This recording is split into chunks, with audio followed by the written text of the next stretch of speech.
Hello, just imagine drones.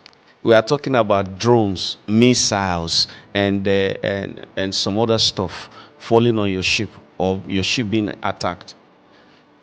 Hello, my name is Joshua Etunde, and this is the Complete Seafarer podcast.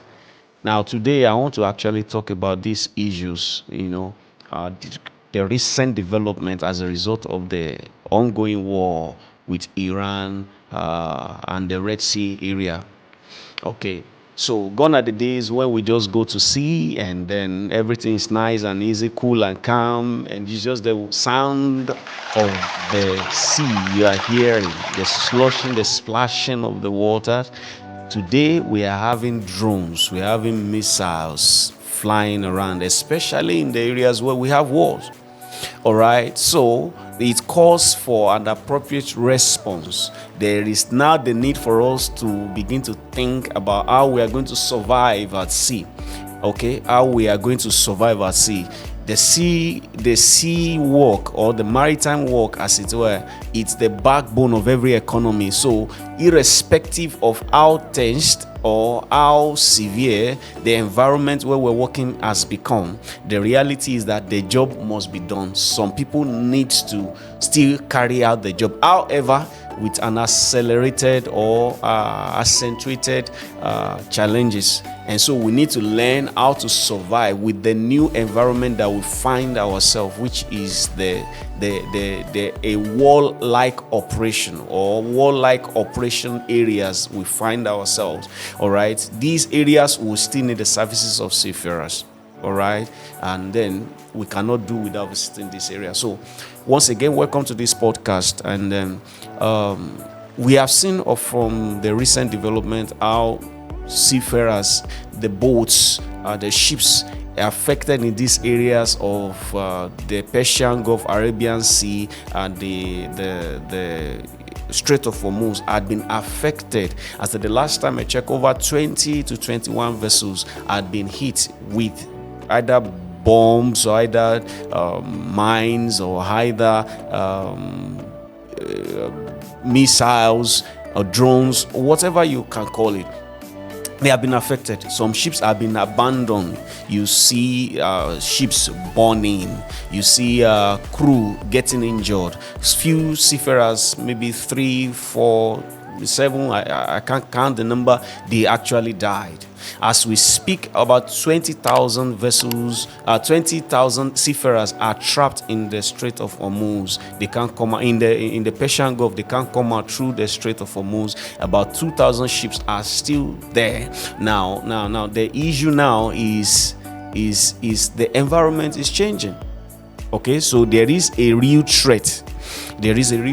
So if you are in this area and you find yourself on a ship, there is fire, how do we respond? There is fire, there is explosion, there is this, there is all the things that usually doesn't exist at sea before. How are we going to respond to them? All right, we are not just talking about Strait of Hormuz alone. We are talking about the Red Sea because of the Houthi rebel. So how do we respond as seafarer? How are we expected to respond? Okay, this is an issue which I believe this podcast will target. So what do we do if our ship is attacked? What do we do if our ship is targeted?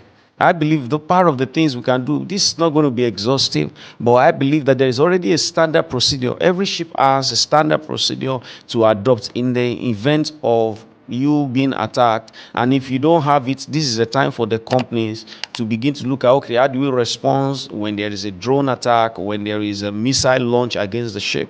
I believe that this has been captured in the procedure, the C section of any procedure that you have on your ship, which address emergency procedures like explosion, emergency procedure like grounding and all that. So these has to be included.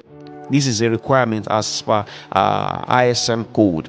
All right, this is a requirement. It should be address. So if you have any of these happening on your ship, let's say you are targeted in the event of missile being launched to your ship and all that, the first thing, you probably will have fire, right? You probably will have fire in some aspect of your ship. If it is something big, if it's something big, and we will start talking about abandoning the ship, right? And if it's something little, if it's something small, we start thinking of how to extinguish it.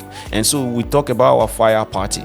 We talk about how we're going to extinguish it. And before we even get into this, I believe the most important thing is preparation. We being prepared. Emergency drills, we need to be prepared. This is the time where your emergency equipment needs to be in top gear. Okay, you cannot afford not to have let's say your firefighting equipment on standby. All right, fire pumps needs to be ready to go. Your beach system needs to be ready to go in case, as a launch, your ship is about to get flooded. So you need to be able to pump the water out.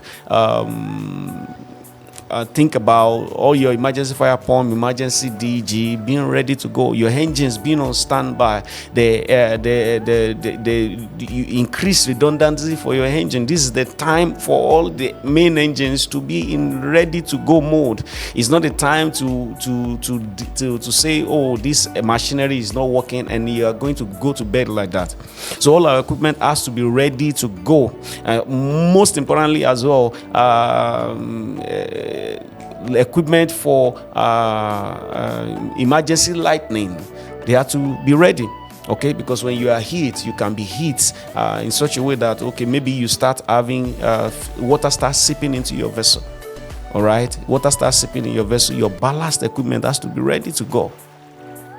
All right, how you can pump water out. The beach system has to be ready. You want to pump water out of the vessel. Fire can start, so you want to ensure that everything you need to fight the fire, they are ready to go. All right, you're talking a blackout. You may have blackouts. All right, you want to be sure that emergency lightning system, emergency generator, they are ready to go. This is the time you want to maneuver quickly. All right, this is the time you want to ensure that your ability to maneuver the vessel under under severe environment, severe condition, is the ability is not impaired in any way. So generators has to be ready. Plus, this is where leadership is now expected on behalf of everyone, especially the leadership of the vessel, the captain, the chief engineers, the chief officer, the second engineer. This is where leadership is expected. Ability to make quick decisions, ability to make decisions without sentiment, considering the life of the people that you have on your ship. All right, this is the time. This is the time. You cannot be sentimental. This is the time. It may be hard choice. This is the time to make that choice. All right. So the narrative is changing. Things are changing, and I believe that this is not the time to be careless. This is a time for everything to be in top shape. All right. This is the time for everything to be in top shape. And as we prepare, we can only trust and believe that no evil will come close to us. All right. So that is what I believe we need to understand with this war that is currently going on. My heart is out with the guys that are stranded there, and I trust that this will end very soon and we can all get back to our loved ones safely. All right. Thank you so much for your time. I'll see you next time.